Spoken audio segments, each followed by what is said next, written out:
A biblical perspective on life, culture and current events. This is 2020 on Vision. Well, there are proposed changes to prostitution laws in the state of Queensland. The Queensland government is moving to fully decriminalise prostitution in Queensland. And now, if a new bill passes, the state will treat prostitution like any other legitimate work. Christian leaders are concerned about a number of things. Things like higher rates of sex trafficking, increased violence and abuse, higher youth crime rates, even the prospect of sex work being offered as a legitimate career choice for school leavers. Well, Andrew McColl is Family Voice Australia State Director for Queensland. He's back with us. Hey, Andrew, welcome back to 2020. Good morning, Neil, and it's good to be back with you. Good morning, listeners. Now, Andrew, what we'll talk about primarily focused on the state of Queensland, but I wonder if you've got any understanding of the way prostitution laws are looking in other states and territories around the nation. Are they similar, or is Queensland leading the pack here?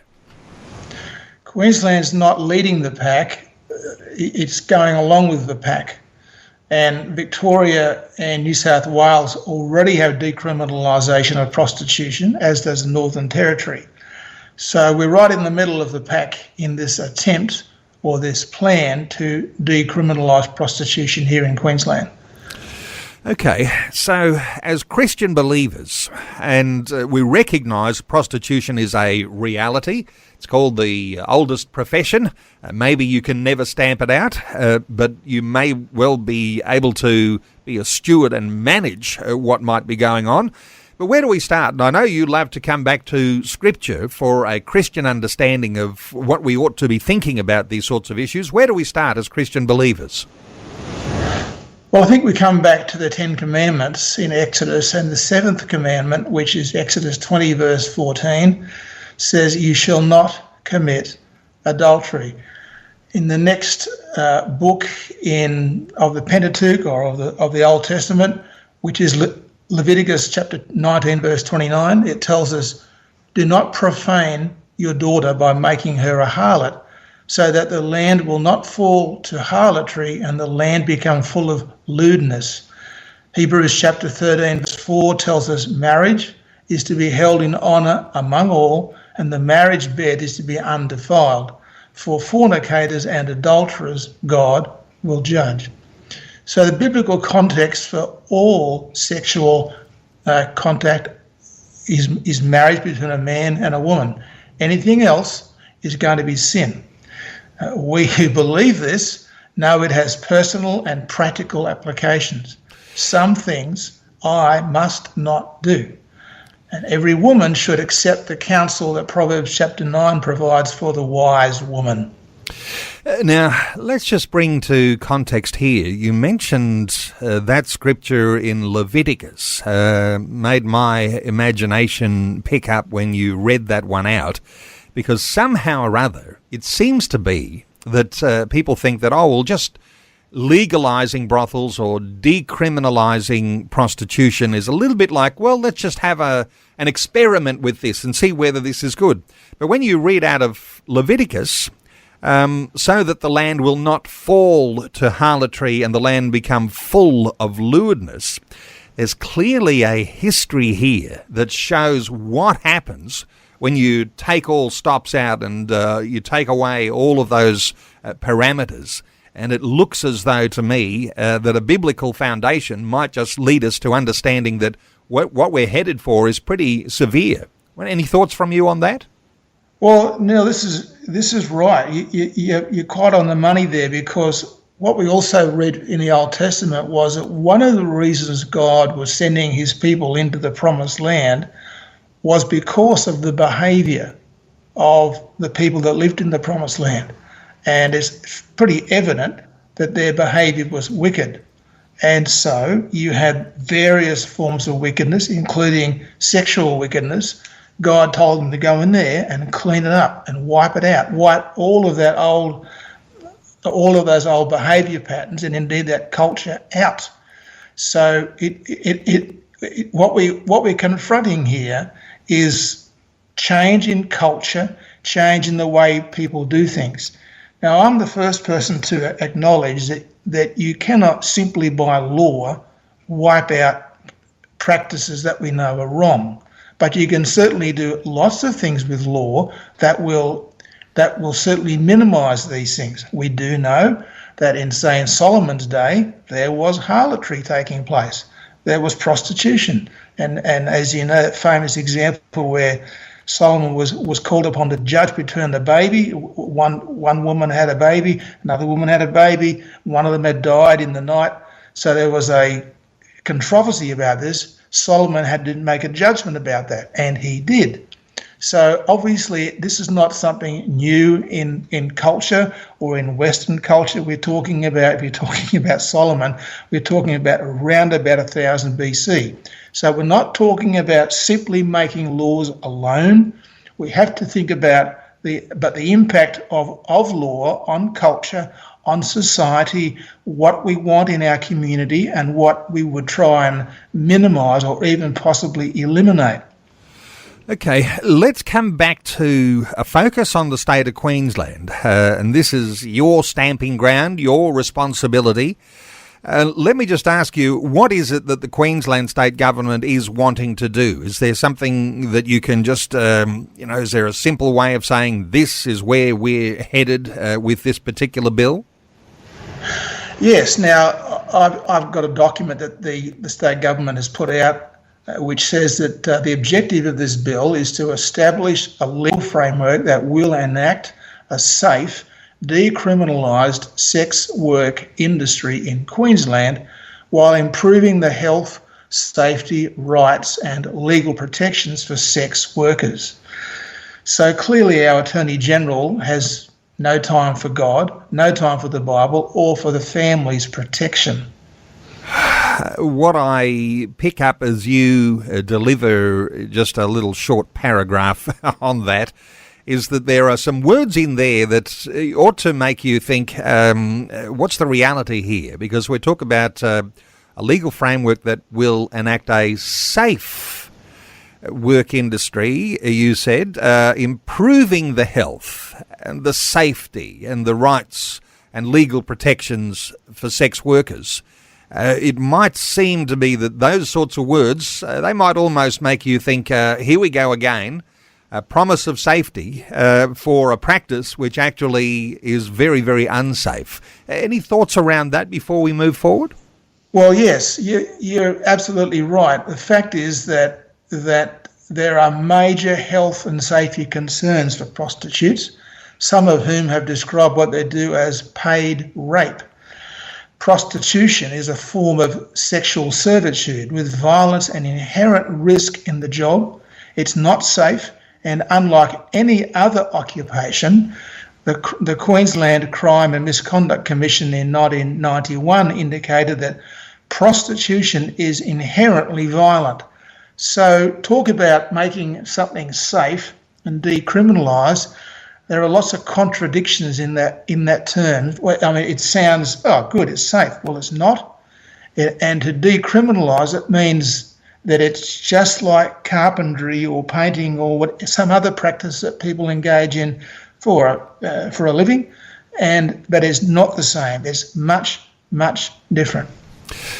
Around the world, and no doubt in Australia too, whenever you've got prostitution, there's often links to organised crime. I mean, is that something that, maybe the government's trying to control an industry, but what are your thoughts here around the thought that organised crime is typically involved in prostitution? Well, it's true, because there is that link very commonly to organised crime. And this only begins with crimes against women who are not protected from violent, cruel men. As Professor Aileen Byrne reported to the Queensland CJC in 1991, we must have the law on our side. And further to that, the exploitation of women by trafficking for the sex industry is clearly linked to legalised prostitution in Australia. If the federal police officer Chris Payne could claim that there are anything up to 500 Asian women working in Sydney at any time on false papers, working in brothels, there's clearly an incentive to bring unauthorised girls and women to Australia, and the evidence indicates that it happens on a large scale. What might we think, Andrew, around issues regarding children here? Because, it might be all very good to try and make some laws for adults. There's a big grey area and children get drawn into these things. Thoughts around children? Well, yes. What we know is that a legalised prostitution inevitably leads to the exploitation and abuse of underage children, especially girls. Now, permitting this in any other context in Queensland today is a criminal offence. Now, I know that in the state of South Australia, when they've been talking through issues around prostitution, they've sort of become the closest to at least acknowledging that there is a different way of looking at things, and so they call it the Nordic model or the equality model around prostitution. I don't know whether that's being considered in Queensland. You might have some more understanding of that, but what are your thoughts around alternative models that governments perhaps need to think very seriously about?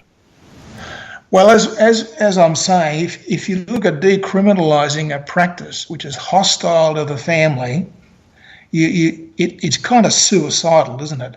And what Rob Norman, who is the Queensland Director of Australian Christian Lobby, has written in their submission to the Parliament in Queensland is that the Nordic legislation is also referred to as a human rights or equality model because of its focus on respect for women and the fact that it addresses the human rights violations that accompany prostitution.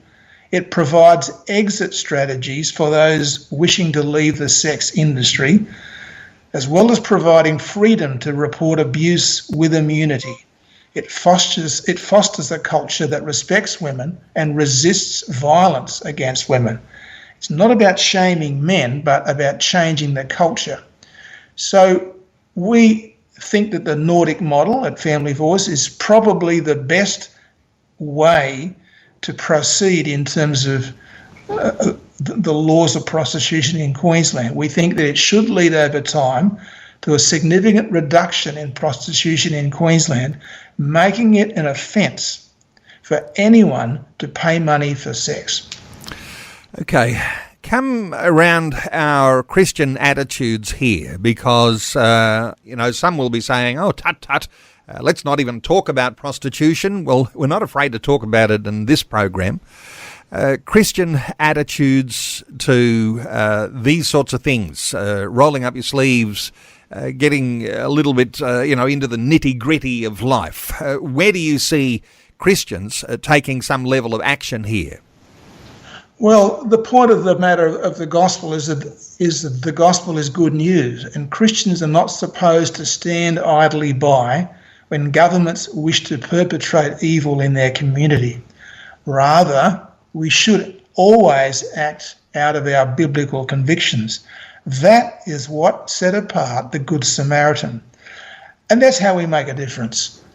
I once heard the expression, it's a very basic, common one, that men of action have satisfaction.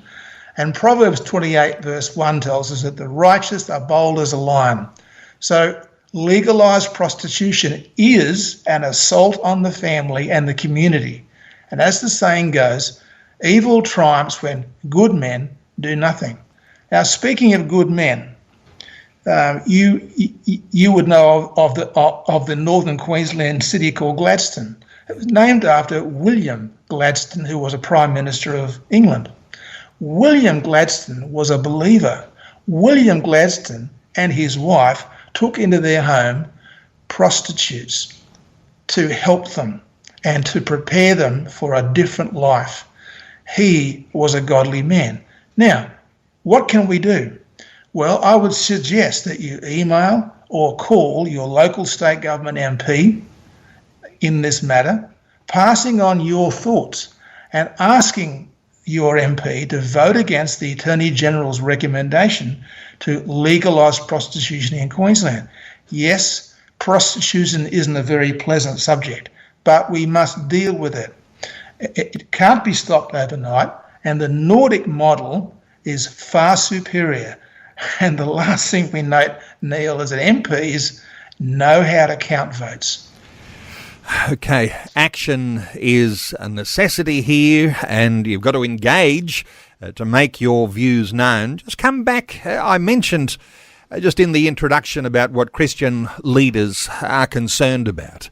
A larger sex industry, higher rates of sex trafficking, increased violence and abuse of prostituted people, higher youth crime rates, even the prospect of sex work as a legitimate career choice offered to high school students who might be graduating high school.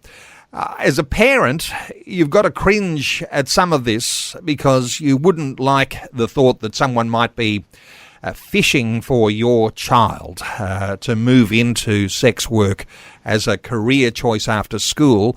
Any thoughts here for parents who might be thinking, well, this is very distasteful? Yep, it is very distasteful, of course. And we don't enjoy talking about it, but talking about it we must. So we have to say, well, I would say to parents of children, you've got to be mindful about the company your children keep. You've got to be mindful of the school or institution that they attend if they're going to a school. You have to think about the kind of peer group our children are with. Peer group is very influential, and so we have to be wise, sensible, and keeping close tabs on the kind of people our children are associating with, and keeping tabs on things like the internet and such things as pornography, dare I say it. Yes, we must deal with these things because they are enemies of the family, and Christians need to be awake and understand these things and simply go about the business of training your children in the word of the Lord, in God's good plan for their life, which in 95% of cases is marriage and family. Enemies of the family. And Andrew McColl, you're a champion of the family, and you're the Queensland State Director for Family Voice Australia.